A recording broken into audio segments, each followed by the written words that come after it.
Hello दोस्तों, आज मैं बात करूंगा कि कच्चा तिब्बत द्वीप जो कि पहले यह भारत का हिस्सा था,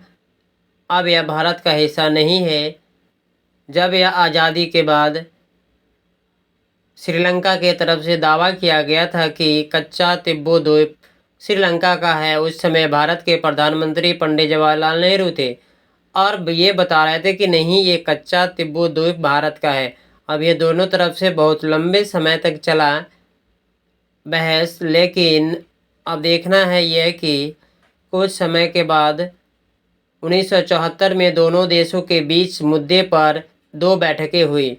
इस दो बैठक के बाद में तत्कालीन प्रधानमंत्री इंदिरा गांधी ने श्रीलंका के तत्कालीन राष्ट्रपति को इसे सौंप दिया और यह कहा गया है कि इससे समझौता के औपचारिक रूप से श्रीलंका को कच्चा द्वीप को दे दिया गया है, ताकि यह भारत का हिस्सा था। अब कुछ समय के बाद यह पता चला कि अब इसलिए क्यों कहा गया ऐसे। आपको पता होना चाहिए कि पंडित जवाहरलाल नेहरू जो प्रधानमंत्री थे भारत के आज़ादी के बाद, अब उसने अगर दूसरे देश जिस चीज़ पर दावा कर रहा है उस चीज़ पर हम भी दावा करें कि वो हम जानते हैं कि वो मेरा अधिकार है, वह मेरे क्षेत्र में है, मेरा है, तो कोई भी देश कितने भी उसको दावा कर दे, हम उसको छोड़ नहीं सकते हैं। कितने भी लंबे अगर खींचना हो युद्ध, हम उसको लंबे खींच सकते हैं। अब इस चीज़ में यह देखा गया है कि प्रधानमंत्री जब पंडित जवाहरलाल नेहरू का बयान आया था कि हम इस चीज़ को लंबे समय तक खींच नहीं सकते थे, इसका नतीजा हुआ कि इंदिरा गांधी ने इस चीज़ को ध्यान में रखते हुए दो बैठक बुलाई थी और इसे श्रीलंका को सौंप दिया था। लेकिन यह हिस्सा तमिलनाडु के था और वहाँ के लोगों को, मछुआरों को अधिकार था कि वह अपना जीवन यापन करता था बहुत आसानी से। इस चीज़ पर उनका बहुत बड़ा रोक लग गया। लेकिन सरकार इसके लिए यह काम किया कि 1991 में तमिलनाडु सरकार ने अपने विधानसभा में एक प्रस्ताव पास किया, ताकि 2008 में वहाँ के मुख्यमंत्री जयललिता सरकार ने भी केंद्र सरकार के निर्णय को सर्वोच्च न्यायालय में चुनौती दे दिया था, ताकि ये चीज़ जो है यह भारत की था, तो श्रीलंका को क्यों दे दिया गया था। अगर हम एक चीज़ बात कर सकते हैं कि अभी अरुणाचल प्रदेश में डोकलाम के लेकर के चीन और भारत के बीच में हमेशा चीन दावा करते आया है कि नहीं वो चीन का हिस्सा है, लेकिन भारत दावा करता है कि वो भारत का है। इसका मतलब ये नहीं है कि अभी के तत्कालीन प्रधानमंत्री मोदी जी डोकलाम को चाइना के हाथों में हवाले कर देंगे। एक खुद प्रधानमंत्री को सोचना चाहिए कि जब भारत के है तो भारत का ही रहना चाहिए। अब देखना है कि 2024 में जो लोकसभा का चुनाव है, इस चीज़ के लिए भारतीय जनता पार्टी इस मुद्दे को पूरे लोगों के सामने में इसके लिए प्रचार जोर से करेगी। और इस रैली में भी इस बात को कहा गया थी 1974 में तत्कालीन प्रधानमंत्री इंदिरा गांधी थी और इसे भारतीय द्वीप श्रीलंका को सौंप दिया था, जो कि पहले मैं बता दिया था। और इसमें अरुणाचल प्रदेश और चीन जैसे मुद्दों को उठाकर भी मोदी सरकार ने इस चीज़ को कहा गया था कि जिस हिसाब से अभी स्थिति है चाइना और अरुणाचल प्रदेश और चीन के बीच में, क्या हम उसको डोकलाम को छोड़ देंगे आसानी से, क्योंकि वो भारत का हिस्सा है। इस तरह का कहा गया कि कांग्रेस विपक्षी दलों के विरुद्ध भाजपा अब पूरे देश में भी इस तरह का चुनाव की मुद्दा बनना तय है, ताकि हम देश को प्रधानमंत्री ऐसा चुनना चाहते हैं कि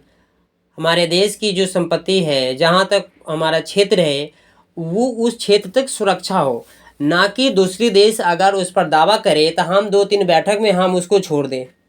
ऐसी देश की प्रधानमंत्री की ज़रूरत नहीं है। आगे बात करूँ, इसमें पूरे देश में चुनावी मुद्दा का बनाई जाएगी और पीएम इस पर एक्स पर लिखा गया थी कि ये भारत की एकता और अखंडता पर कमज़ोर करना कांग्रेस के काम करने का तरीका था, जबकि इससे यह झलकता है कि 75 साल में जब काम हुआ, कांग्रेस की सरकार था, तो इस तरह के काम हुआ कि कच्चा द्वीप वह श्रीलंका को कैसे मिल गया, ताकि वह भारत का हिस्सा था। और कांग्रेस और उसके सहयोगी ने भारत के अंग को काट कर मुद्दा इस तरह के दक्षिण भारत में इस मुद्दा को बहुत जोर शोर से उठाएंगे। देखना यह है कि अब इस तरह के प्रधानमंत्री ने अभी हाल ही में रैली हुआ था, इस शब्द को उठाए गए थे कि कच्चा तिब्बत द्वीप को भारत के हिस्सा को श्रीलंका को सौंप दिया था। और आप जानते हैं कि इसकी खबर बहुत ही खतरनाक था, जबकि अभी उसको भारत सरकार इसको चाहती है कि उस चीज़ को श्रीलंका से वापस लिया जाए। इसके लिए तमिलनाडु के भाजपा अध्यक्ष को यह अधिकार दिया गया था कि जल्द से जल्द कच्चा तिब्बत द्वीप का संबंधित जो ब्यौरा है उसे रिपोर्ट में दावा किया गया है कि 10 मई 1961 को तत्कालीन प्रधानमंत्री जवाहरलाल नेहरू ने भी इस मुद्दे को अप्रासंगिक बताकर खारिज कर दिया गया था कि इस मुद्दे में कुछ नहीं है। अब जब ये कुछ नहीं है तो इंदिरा गांधी भी उन्हीं से संबंधित है, तो ये तुरंत में इसको खारिज कर दी। अब आदेश मिला है कि भारतीय जनता पार्टी अध्यक्ष जो है, जो तमिलनाडु का अन्नामलाई, इससे संबंधित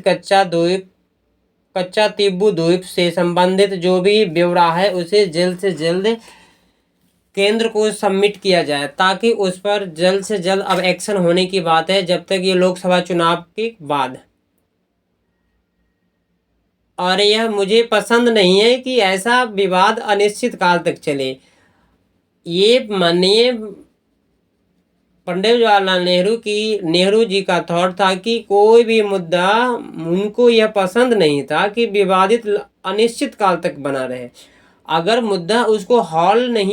सॉल्यूशन नहीं मिल रहा है, तो आप ये जानते हैं कि वह अधिकार हमारा है, हमारे क्षेत्र का है, तो वह दूसरा दावा कर रहा है, तो हम उसको नहीं छोड़ सकते हैं। अगर लंबे समय तक चलेगा तो चलिए, आपसे संभलेगा, आप संभाले, नहीं तो फिर दूसरी प्रधानमंत्री आएगा, वो देखेगा। ये कोई ज़रूरी नहीं है कि आप इसे छोड़ दे सकते हैं। Thank you.